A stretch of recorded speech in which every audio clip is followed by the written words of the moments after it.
Guess who's back? Back again. Maverick News is back. This is Ashley. And this is Heather. And our top story this week is the thank you board, which is how our school shows our appreciation towards numerous people.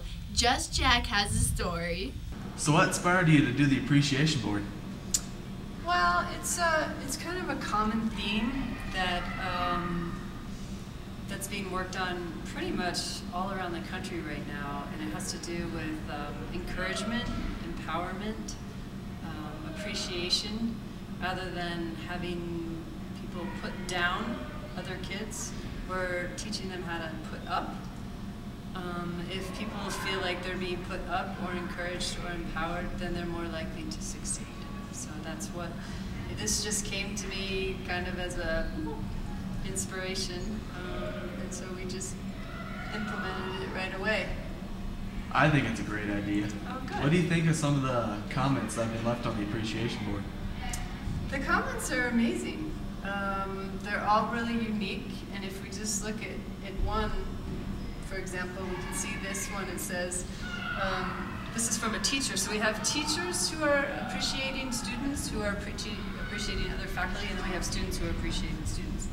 It's pretty cool. And this one, for example, says, to my junior history class, I am so proud of you and the hard work and effort you put into your research papers. Thank you for upbeat attitudes and diligence. And that's from Miss Gibner.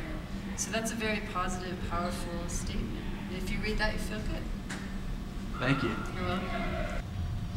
This board just shows how appreciative everybody really is. Thank you. Board, I'm Just Jack for Maverick News. According to our U.S. government, suicide is the 11th leading cause of death in the United States. Suicide is very serious, but it can be prevented. Our newest addition to Maverick News has taken on this story. I'm Brian Hanner with Maverick News. This week we had 4 visitors come from the Center of Mental Health, and I talked to Wendy Crank about their visit. So, Miss Wendy, we had visitors come from the Center of Mental Health this week to our school for suicide prevention lookout. Can you tell us a little bit about that? Sure, definitely. The Center for Mental Health came to me and Mr. Cruz last year, wanting to do a safe teen suicide training.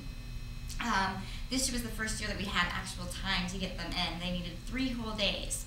They used scientific research to decide, how long it takes in order to actually train people to make sure that it's relevant and that they've learned something.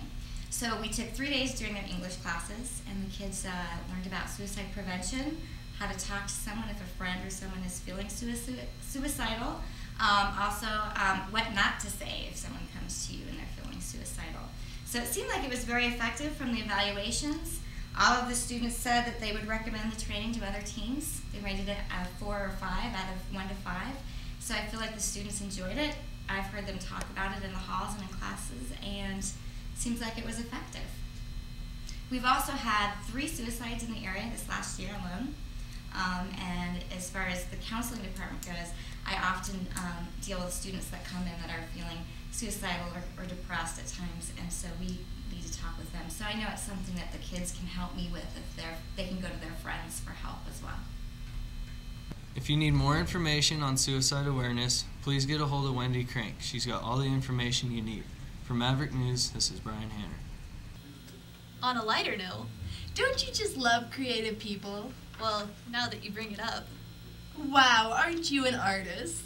Speaking of artists, we spoke to 8th grade Elizabeth Vickers about how she's been using her skill. We're standing here with Elizabeth Vickers. She's been making these ceramic toys for a while now.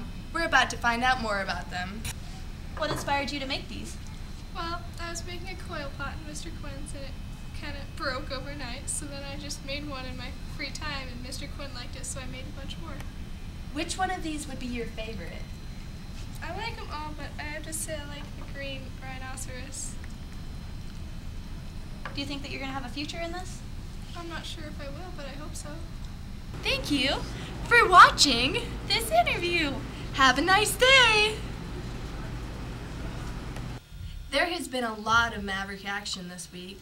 Let's go to Brian for all the highlights. Hi, welcome to Maverick Sports. I'm Brian Hanner.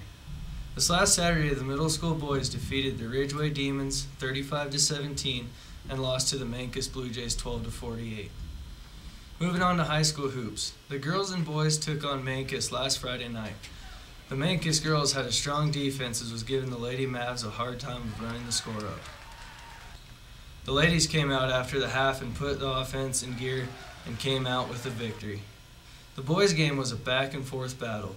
The boys in blue managed to pull ahead in the last few seconds of the game and won 57-54. The action kept rolling for the Lady Mavs on Saturday. The boys had the day off because of Dove Creek not having a boys' team. The ladies played a strong first half, and the second half the Lady Bulldogs pulled within 6 but never took the lead. The Lady Mavs kept their undefeated district play record intact. Tuesday night, the Montrose Indians traveled to our home court, and the ladies took the court first and completely dominated the Lady Indians.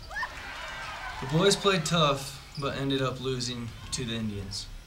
Tomorrow night, the Maverick basketball teams go to Ignacio, and then they are back on Saturday to play the Ridgeway Demons again.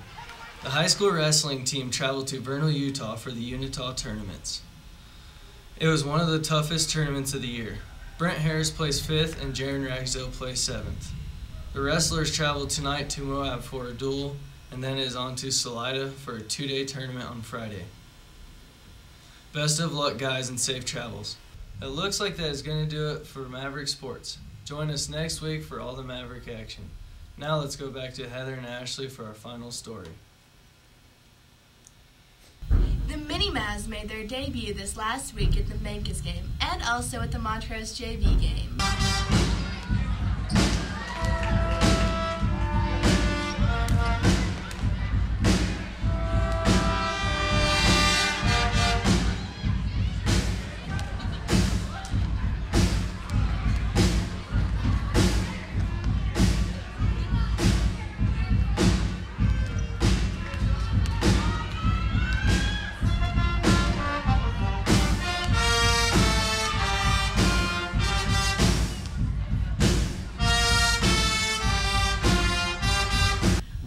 Thank you for joining Maverick News this week, and we will see you next week.